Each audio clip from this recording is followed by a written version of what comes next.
Winnowing తర్వాత టీ20లకు good bye చెప్పాడు team India star player Virat Kohli. దాంతో ఫ్యాన్స్ తీవ్ర నిరాశకు గురయ్యారు. అయితే డిసప్పాయింట్మెంట్ లో ఉన్న కోహ్లీ అభిమానులకు ఒక good news.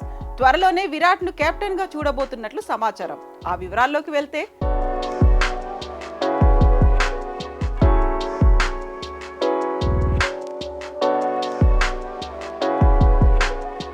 Team India T20 world cup 2024 గెలిచిన తర్వాత స్టార్ ప్లేయర్లు విరాట్ కోహ్లీ, రోహిత్ శర్మ టీ20లకు రిటైర్మెంట్ ప్రకటించిన విషయం తెలిసిందే. దీంతో ఈ ఫార్మాట్ కు కొత్త కెప్టెన్ ను ఎంపిక చేసే పనిలో పడింది మేనేజ్మెంట్.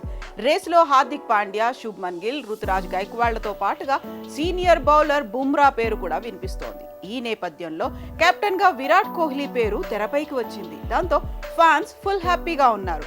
అయితే అది టీమిండియాకు కాదు.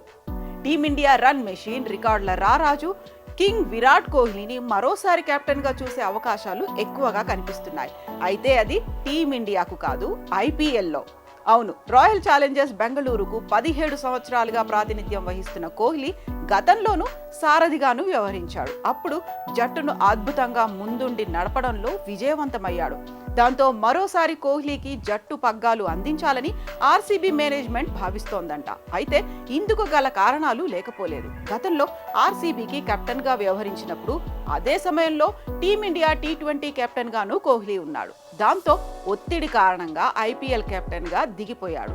ఈ క్రమంలోనే ప్రస్తుతం టీ20 ఫార్మాట్ కు రిటైర్మెంట్ ప్రకటించిన విరాట్ కోహ్లీ ఎలాంటి బాధ్యతల్లోనూ లేడు. పైగా గత కొన్ని సీజన్లుగా ఆర్సీబీకి కెప్టెన్ గా వ్యవహరిస్తున్న డుప్లెసిస్ కు 39 ఏళ్లు కావడం, వచ్చే ఏడాదికి ఏజ్ పెరిగిపోవడంతో అతడిని సారథిగా కొనసాగించే అవకాశాలు చాలా తక్కువనే చెప్పాలి.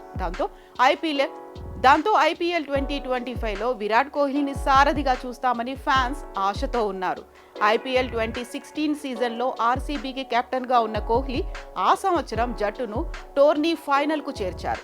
మరో 3 సార్లు ప్లే ఆఫ్స్ కు చేర్చాడు. దాంతో సారథిగా ఘనమైన రికార్డు కూడా విరాట్ కు ఉండడంతో వచ్చే సీజన్ కు అతడికే పగ్గాలు అప్పగించాలని మేనేజ్మెంట్ భావిస్తోంది.